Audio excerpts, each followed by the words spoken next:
Ayun, what's up guys, at binabati ko po kayo ng isang mapagpalang araw no sa inyong lahat. Sana po ay nasa mabuti po kayong mga kalagayan.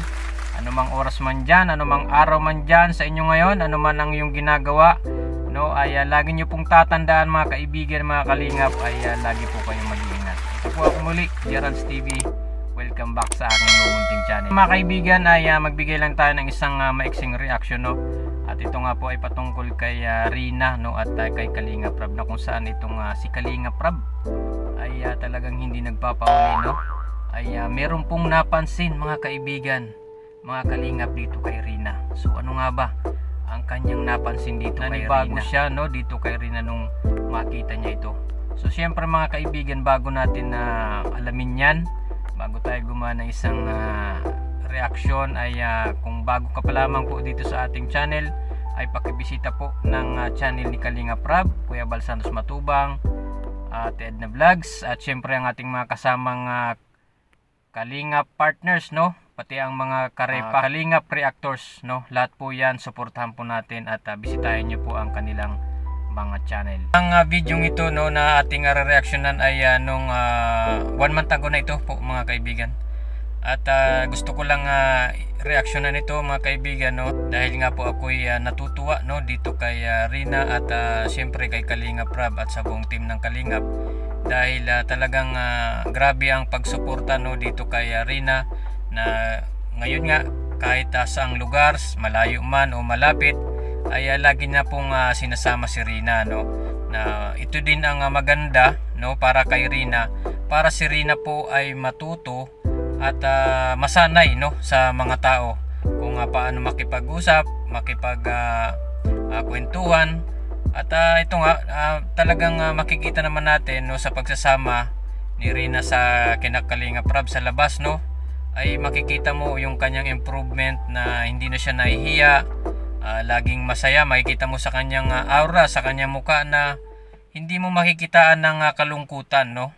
Hindi tulad po nung dati, nung bago pa lang siyang nakilala or mapuntahan ng Kalingap, ay makikita mong tahimik lang po na bata yan si Rina, at nandun lang sa isang sulok no, na hindi mo siya makausap ng maayos dahil nga po tahimik lang po. Pero ngayon mga kaibigan, sa tulong po ng Kalingap, ni Kuya Bal, ni Kalinga Prab, ay malaki na po ang naging improvement ni Rina, na ito nga natututo na siyang makipag kwentuhan, makipagbiruan, makipagkulitan no, kina Kalinga Edo, Kalinga Prab, at iba pang mga K-boys, ay talagang nakikipag biruan siya. Rina, ba't parang gumaganda ka lalo? Anong ginagawa mo? Ba't ang gumaganda ka ngayon? Pati nga ng ibig? Grabe naman. Ang ganda mo ngayon So ito nga mga kaibigan, nung time na nandyan Sorsogon no mga kaibigan, napansin po ni Kalinga Prab itong si Rina, na pagkakita niya po kay Rina, ay parang nagulat nga po itong si Kalinga Prab, dahil nabungaran niya po si Rina, na talagang ayon nga kay Kalinga Prab, ay napansin niya na gumanda nga po itong si Rina no, lalong lalo na mga kaibigan nung siya po ay napalagyan na ng pustiso ni Kalinga Prab. So yun, doon talaga lumabas yung tunay na kagandahan ni Rina, na talagang yun din ang isa sa naging parang nakikita ko, naging confident na no si Rina sa kanyang sarili, lagi nang nakangiti no, at nakikita mo mga kaibigan na yung aura talaga ni Rina ay napakaganda, maaliwalas ang kanyang pagmumuka, lalong lalo na kapag alam niyang ang kasama niya ay sina Kalinga Prab, ang team K-boys, ang team Kalingap, ay sobrang makikita natin na masaya talaga itong si Rina.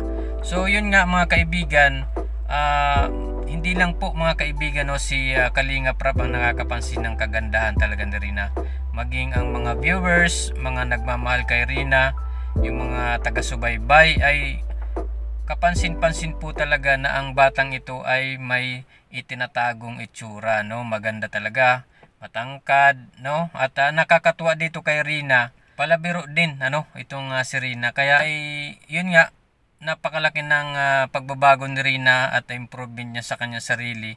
Dahil po yan mga kaibigan no, sa tulong ng Kalingap ni Kalingap Rab at ng kay-boss nila Kuya Bal Santos Matubang. Dahil yan sa suporta at pagmamahal na ibinibigay no, bilang hindi po itinuturing na ibang tao no, itong si Rina nila Kalingap Rab.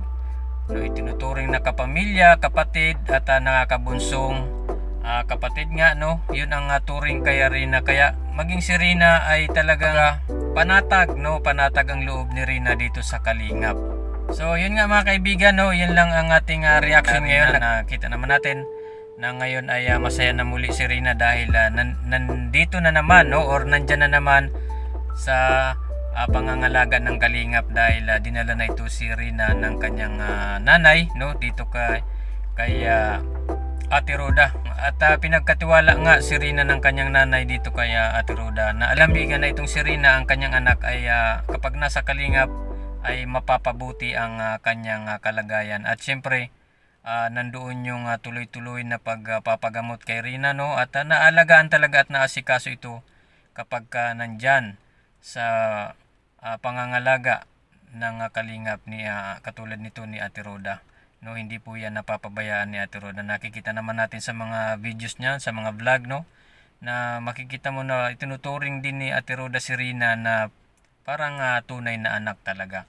So yun nga mga kaibigan no, yan lang po ang ating reaction ngayon. At syempre mga kaibigan, kung bago ka pa lamang po dito sa ating channel ay huwag niyo pong kalimutan no, na bisitahin ang channel ni Kalingap Rab, Kuya Bal Santos Matubang at Eden Vlogs at lahat po ng ating mga kasamang karepa or Kalingap Reactors at syempre ang mga Kalingap partners no.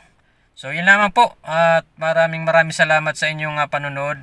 Huwag kalimutang mag-like at subscribe at paki-hit na lang po ng notification bell para updated ka sa ating mga bagong i-upload ng mga videos. So yun lang po. Ang importante mga kaibigan no, nakikita na natin si Rina na talagang masaya na no. At yun, ang laki na ng improvement no. Yan po ay sa tulong ng Kalingap at mga nagmamahal sa kanya no, ay talagang nabago na ni Rina ang kanyang sarili at gumagaling na. So yun lamang mga kaibigan. Maraming salamat at God bless you all. Bye bye.